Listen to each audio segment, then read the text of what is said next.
فرمایا اللہ تبارک و تعالی نے نبی کریم صلی اللہ علیہ وسلم کو دین حق کے ساتھ مبعوث فرمایا ہے، اور نبی کریم صلی اللہ تعالی علیہ وسلم کا دین تمام تر ادیان باطلہ پر غالب آ جائے۔ بے شک اہل سنت کا ایک اس حوالے سے جو بنیادی جو نقطہ نظر ہے وہ یہ ہے کہ پہلی بنیادی بات یہ سمجھ لیجئے کہ یہ اسلام کے عقائد میں سے نہیں ہے۔ اہل سنت کے مطابق یہ اسلام کے عقائد میں سے نہیں ہے کہ حضرت امام مہدی علیہ السلام کی آمد پر یقین رکھا جائے۔ اچھا، احادیث متواترہ ہیں جو 3 اقسام پر ہیں، اس میں صحیح احادیث بھی ہیں، بعض ضعیف بھی ہیں اور بعض حسن کے مقام پر بھی پہنچی ہوئی ہیں۔ احادیث متواترہ ہیں صحیح کہ جن کا انکار یقیناً انسان کو گمراہیت تک لے جاتا ہے، کیونکہ نبی کریم صلی اللہ علیہ وسلم نے جن باتوں کی وضاحت فرمائی ہو تو ان کا انکار گمراہیت ہے۔ تو اسلامک ایسکیٹالوجی جو علم و آخر زمان کہلاتا ہے، اس میں جو قیامت کی علامات کبریٰ کے حوالے سے آپ صلی اللہ علیہ وسلم نے اخبار ہمیں عطا فرمائی ہیں، ان میں سے جو سب سے بڑی علامت کبریٰ ہے، جو علامت صغریٰ اور کبریٰ کے درمیان میں جو الملحمۃ الکبریٰ ہے، جس کا ذکر سحری میں بھی ہوا تھا کہ سب سے ایک بڑی عالمی جنگ ہوگی، تو اس کے بعد جو سب سے پہلی جو بڑی علامت ظاہر ہوگی وہ حضرت امام مہدی علیہ السلام کی ولادت اور پھر ان کا ظاہر ہونا ہے۔ اہل سنت کا موقف یہ ہے کہ امام مہدی علیہ السلام کی ولادت ہوگی، صحیح، اور نبی کریم صلی اللہ علیہ وسلم نے خود اس بات کی وضاحت فرمائی کہ ان کا نام محمد ہوگا اور ان کے والد کا نام عبداللہ ہوگا۔ صحیح، اور اسلام میں جو مہدویت کا تصور ہے وہ سمجھنے کی ضرورت ہے۔ مہدی کہتے ہیں rightly guided man, the man who is rightly guided by almighty God, یعنی وہ شخصیت جس سے اللہ تبارک و تعالیٰ نے ہدایت عطا فرمائی ہو، وہ ڈیوائنلی گائیڈڈ ہو اللہ تبارک و تعالیٰ کی طرف سے۔ اب آپ دیکھیے کہ ایک مرتبہ تو وہ ہے جو ہمارے ہاں مجتہد کا یا مجدد کا سمجھا جاتا ہے، لیکن مہدی کا جو منصب ہے وہ صرف ایک ہی شخصیت کو عطا ہوگا، اور وہ امام مہدی علیہ السلام ہوں گے جو آخری زمانے میں تشریف لائیں گے۔ صحیح، نبی کریم صلی اللہ علیہ وسلم کے 2 حدیثیں میں یہاں پر پڑھنا ضروری سمجھتا ہوں کہ آپ صلی اللہ علیہ وسلم نے فرمایا کہ علیکم بسنتی وسنت الخلفاء الراشدین المہدیین۔ آپ صلی اللہ علیہ وسلم نے خلفاء راشدین کو بھی مہدیین ارشاد فرمایا۔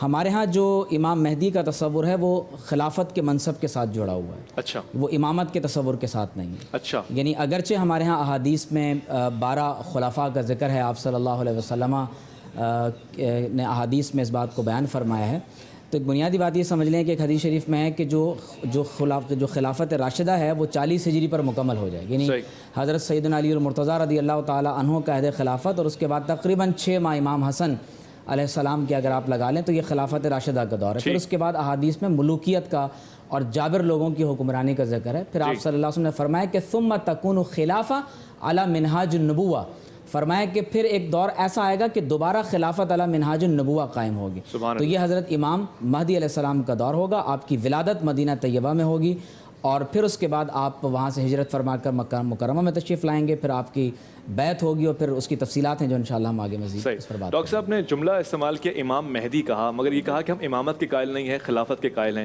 آپ کے یہاں امامت اور خلافت کو کیسے دیکھا جاتا ہے؟ آیا آپ نے فرمایا کہ ظہور اور ولادت، کیا یہ 2 الگ الگ چیزیں ہیں؟ جی، آپ نے 2 سوالات پیش کر دیے کہ یہ کہ امام اور خلیفہ یہ ایک ہی لفظ ہے یا الگ الگ لفظ ہیں، اور اس کے کیا معنی ہے، اور اسی طریقے سے جو ظہور اور ولادت ہے اس کے اندر کیا سلسلہ ہے۔ تو پہلی بات یہ کہ جو امام اور خلیفہ ہیں ہمارے نزدیک لفظ تبدیل کرنے سے کوئی خاص فرق نہیں پیدا ہوتا، شخصیات کون سی ہیں، افراد کون سی ہیں کہ جسے امام مانا جا رہا ہے یا خلیفہ مانا جا رہا ہے، کیونکہ نبی اکرم جو ارشاد فرمایا اس میں مختلف تعبیرات آئی ہیں۔ ابھی آپ کی خدمت میں صحیح بخاری کی حدیث پیش کی، اس میں امیر کا لفظ استعمال ہوا ہے، امیر کا لفظ، یکون 12 امیرا، کہ 12 امیر ہوں گے، اور صحیح مسلم کی تعبیر کے اندر یکون 12 خلیفہ، کہ 12 خلیفہ ہوں گے، اور اسی طریقے سے یکون 12 رجلا یا 12 رجلا، مختلف حدیث کے اندر مختلف چونکہ اس کے اعراب ہوتے ہیں، اس لیے 12 رجل ہوں گے۔ تو رجل کی تعبیر بھی ہے، امیر کی تعبیر بھی ہے، خلیفہ کی تعبیر بھی ہے، امام کی تعبیر بھی ہے، مولا کی تعبیر بھی ہے، اور اب ولی کی تعبیر بھی ہے۔ تو تعبیرات تو مختلف ہیں، لیکن وہ افراد کون ہیں کہ جن کی اطاعت کرنے کا حکم دیا گیا ہے؟ تو مکتب تشیع کا یہ نظریہ ہے کہ جو 12ویں ہیں ان میں سے وہ حضرت امام مہدی جل اللہ تعالیٰ فرج شریف ہیں، اور ان کے اسماء گرامی بھی نبی اکرم نے بیان فرمائے تھے، اور نبی اکرم نے بھی بیان فرمایا تھا کہ ان کا نام میرے نام پر ہوگا، ان کی کنیت میری کنیت ہوگی۔ اچھا سبحان اللہ۔ تو اس لیے نبی اکرم کی چونکہ کنیت بھی ابو القاسم ہے جی، تو حضرت امام مہدی اجل اللہ تعالیٰ فرجہ شریف کی بھی جو کنیت ہوگی وہ ابو القاسم ہوگی۔ اچھا، اور جہاں تک ان کے والد بزرگوار کا تعلق ہے، ان کے والد کون سے ہوں گے، تو ظاہر سی بات ہے کہ ہمارے یہاں پورا جو 12 ائمہ کانسیپٹ ہے اس کے اندر حضرت امام علی علیہ السلام، پھر امام حسن علیہ السلام، پھر امام حسین علیہ السلام، امام زین العابدین علیہ السلام، امام محمد باقر، امام جعفر صادق، امام موسیٰ کاظم، حضرت امام علی رضا، حضرت امام محمد تقی، حضرت امام علی النقی، حضرت امام حسن عسکری، اور ان کے فرزند ہیں حضرت امام مہدی اجل اللہ تعالیٰ فرجہ شریف۔ تو ان کے والد بزرگوار کا نام حسن یعنی امام حسن عسکری علیہ السلام بیان کیا گیا ہے، اور اس میں تشیع کا تو کوئی اختلاف نہیں ہے، اتفاقی بات ہے۔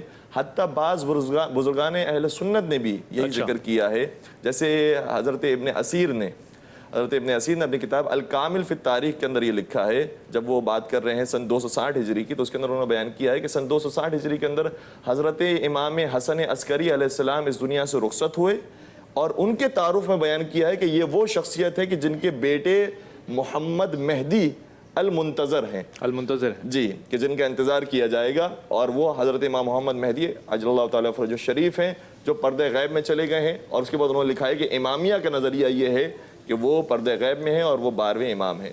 تو کم از کم اتنی بات انہوں نے لکھی ہے، اور اس کے علاوہ بھی کئی سارے بزرگان ہیں، جیسے سبط ابن جوزی نے اپنی کتاب تذکرۃ الخواص کے اندر یہ لکھا ہے کہ امام حسن عسکری وہ ہیں کہ جن کے فرزند امام محمد مہدی عجل اللہ تعالیٰ فرجہ شریف ہیں۔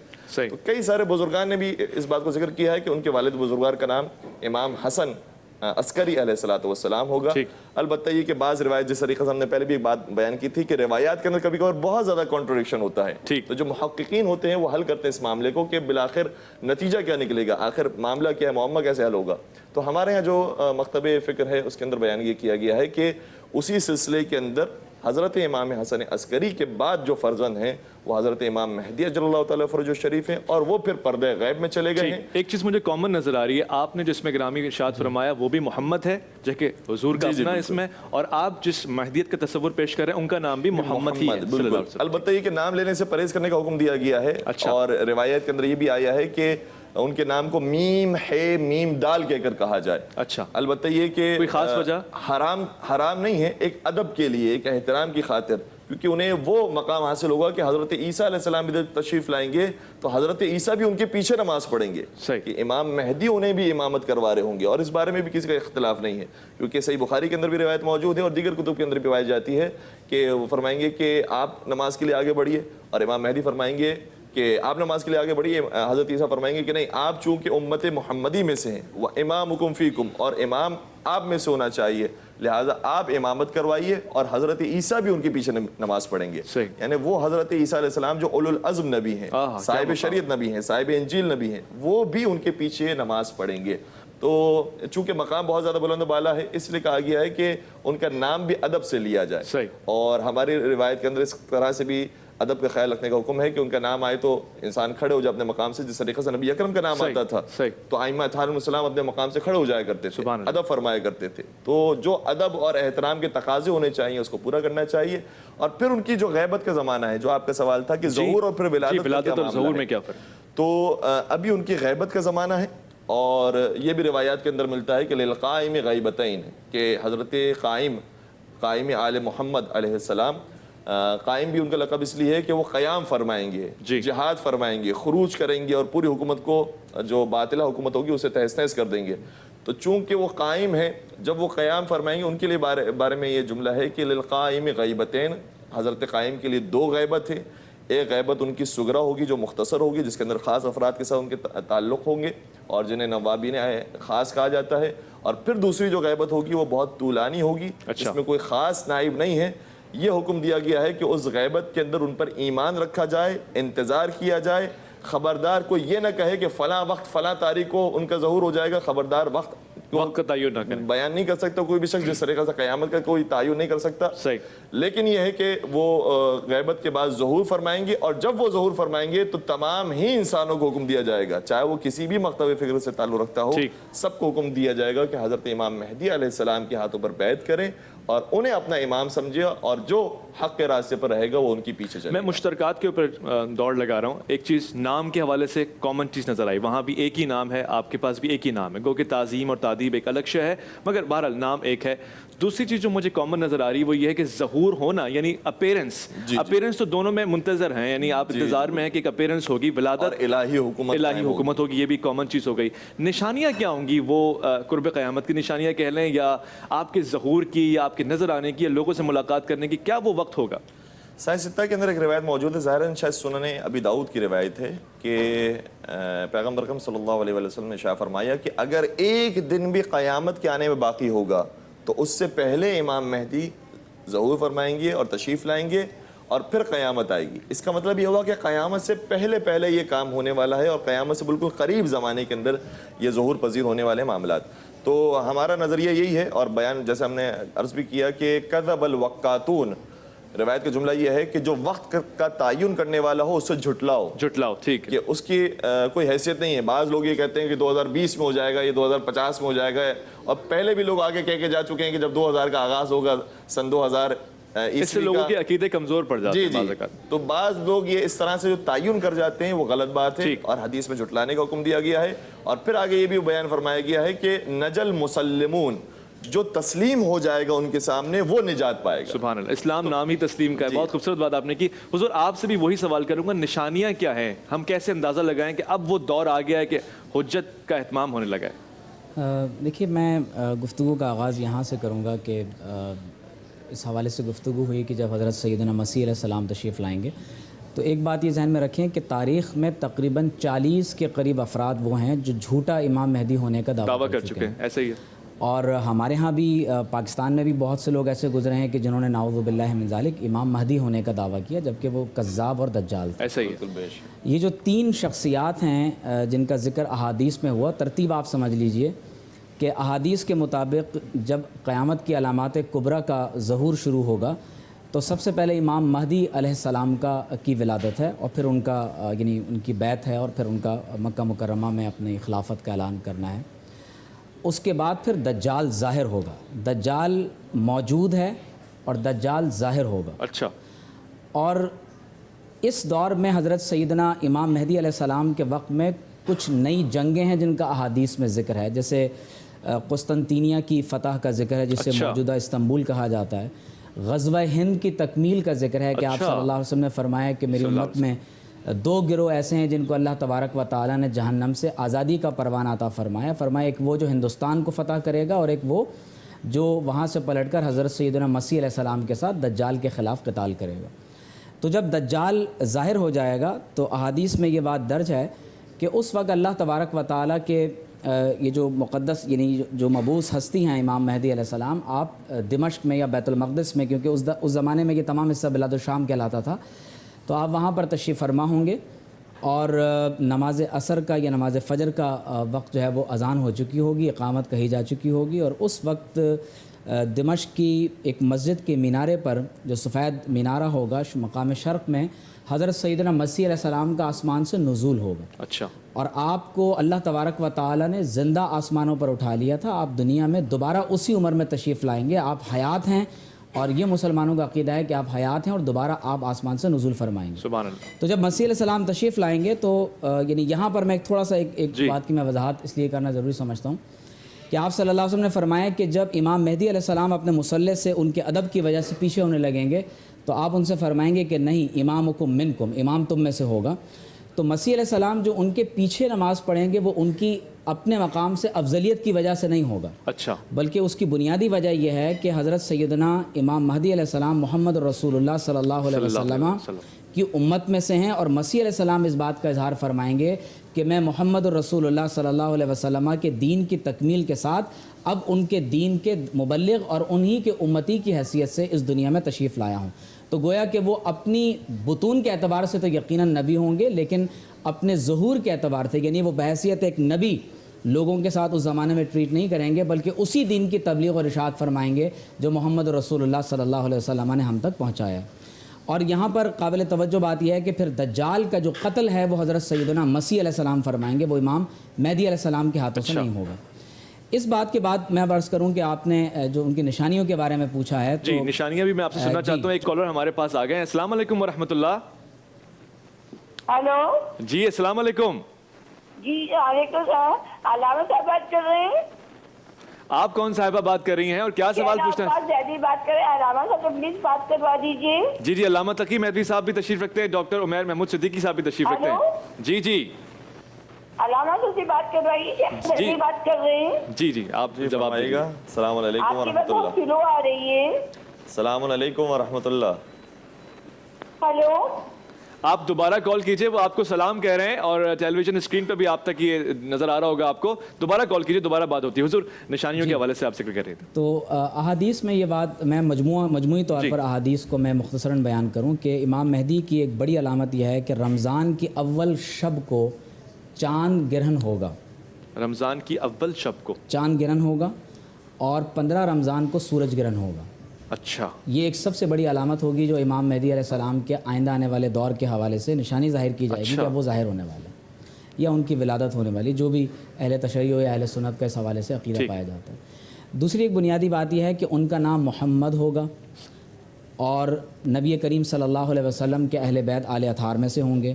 مدینہ منورہ میں ان کی ولادت ہوگی اور آپ وہاں سے ہجرت فرما کر مکہ مکرمہ میں تشریف لائیں گے. ایک بادل آپ کے اوپر ہر وقت سایہ کرنے والا ہوگا اور مکہ مکرمہ میں جب آپ کے دست مبارک پر بیعت ہوگی تو اس وقت اللہ تبارک و تعالیٰ کی طرف سے یہ آواز آئے گی, یعنی ملائکہ کی طرف سے یہ ندا لگائی جائے گی کہ یہ اللہ تبارک و تعالیٰ کے خلیفہ المہدی ہیں, ان کے ہاتھ پر بیعت کی. غیبی آواز. جی, اور اس وقت جو اہل الشام میں سے جو ابدال ہوں گے, جو وقت کے بڑے بڑے اکابر اولیاء اور علماء اور بالخصوص شام کے ابدالوں کا ذکر ہے کہ وہ امام مہدی علیہ السلام کے دست مبارک پر بیعت کریں گے اور بیدا کے مقام پر ایک لشکر ہوگا جو آپ کے خلاف جنگ کے لیے آئے گا. اور ایک سب سے بڑی نشانی ہوگی کہ امام مہدی علیہ السلام کے یعنی اعلان خلافت یا ان کے ظہور کے بعد باقاعدہ بیدا کے مقام پر ایک لشکر ہوگا جس کو زمین میں دھنسا دیا جائے. صحیح. اور یہ ایک سب سے بڑی علامت ہوگی کہ یہی امام مہدی علیہ السلام. اور یاد رکھیں کہ ہمارے ہاں تاریخ میں بہت سے لوگوں نے جو امام مہدی ہونے کا دعویٰ کیا تو انہیں اپنے آپ کو ثابت کرنے کے لیے بہت کچھ یعنی کھینچا تانی کر کے آتے ہیں. یہاں تک کہ ایک صاحب جو مغل برلاس تھے انہوں نے بھی اپنے امام مہدی ہونے کا دعویٰ کر دیا. تو امام مہدی کا آنا ایسا ہوگا, مسیح علیہ السلام کی آمد کا ذکر ایسا ہوگا کہ جیسے سورج آپ کے سامنے نکلا ہوا ہے. یعنی اس کے لیے کسی بھی قسم کی ہمیں شک اور شبے کے اندر ہمیں گرفتار ہونے کی ضرورت نہیں ہوگی. بعض روایات میں یہ بھی ذکر ملتا ہے کہ خلیفہ کی موت کے اوپر امت میں اختلاف ہوگا اور بعض روایات میں یہاں تک ذکر ملتا ہے کہ اس امت میں سے 1/3 انسان مار دیے جائیں گے. 1/3 انسان؟ اتنی بڑی جنگیں ہوں گی کہ 1/3 انسانوں کا قتل عام ہو جائے گا. 1/3 لوگ وہ ہوں گے کہ جو باقی ہوں گے اور 1/3 لوگ وہ ہوں گے کہ جن پر موت طاری ہو چکی ہوگی. یعنی بہت بڑے پیمانے پر دنیا کے اندر جنگوں کا ایک سلسلہ ہوگا اور لوگ مایوس ہو چکے ہوں گے. اچھا. اور ایسی مایوسی کے دور میں اللہ تبارک و تعالی حضرت امام مہدی علیہ السلام کو پیدا فرمائے گا اور وہ دنیا میں دوبارہ, جس طرح سے ایک حدیث کو تلاوت کیا گیا کہ آپ دنیا کو اسی طرح سے جیسے وہ ظلم اور جور و ستم سے بھر چکی ہوگی آپ دوبارہ اس کو عدل کے ساتھ بھر دیں گے. اور آپ کی آمد اس قدر یقینی طور پر بیان کی گئی ہے, فرمایا کہ اگر قیامت کے پورا ہونے میں ایک دن باقی رہ جائے گا تو اللہ تعالیٰ اس دن کو طویل کر دے گا کہ یہاں تک کہ امام مہدی علیہ السلام تشریف لائیں گے اور زمین کو اللہ تبارک و تعالیٰ کے عدل کے ساتھ بھر دیں گے. فرمایا کہ ان کی پیشانی چمکدار ہوگی, ان کی جو ناک مبارک ہوگی وہ بالا ہوگی اور آپ کے گال مبارک کے اوپر ایک تل ہوگا اور آپ کا انداز گفتگو یہ ہوگا کہ گفتگو کے دوران بار بار اپنی ران مبارک پر ہاتھ مارا کریں گے. اور بعض روایات میں اس بات کا بھی ذکر ملتا ہے کہ تابوت سکینہ جو اس دور میں بنی اسرائیل کے پاس تھا اللہ تبارک و تعالیٰ اسے بھی ظاہر فرما دے گا. اور آپ کا عالم یہ ہوگا کہ کیونکہ آپ کی کنیت بھی ابو القاسم ہوگی تو حدیث شریف میں آتا ہے کہ آپ زمین کے کعبۃ اللہ کے خزانوں کو نکالیں گے, زمین کے خزانوں کو لوگوں میں تقسیم فرمائیں گے اور ایسے تقسیم فرمائیں گے, اتنا عطا کریں گے کہ احادیث صحیح میں بات ذکر ہے کہ آپ ایک مرتبہ اتنا عطا کر دیں گے کہ لوگوں کی حاجتیں پوری ہو جائیں گی. یعنی یہ وہ علامات ہیں جو احادیث میں امام مہدی کے حوالے سے ذکر کی گئی ہیں. صرف ایک بات میں اس میں اور بالخصوص ناظرین کی توجہ کے لیے بات بیان کر دوں کہ وقتاً فوقتاً مختلف ادوار میں لوگ امام مہدی ہونے کا دعویٰ کرتے رہتے ہیں اور اس حوالے سے اپنے آپ کو بہت زیادہ بچانے کی ضرورت ہے. میں پوچھوں گا آپ سے کہ وہ کیا زاویہ ہے کہ جس کو دیکھ کے ہم انکار کریں اور اقرار کریں یا تسلیم کریں یا رد کریں. ایک ہمارے پاس کالر ہیں. السلام علیکم ورحمۃ اللہ.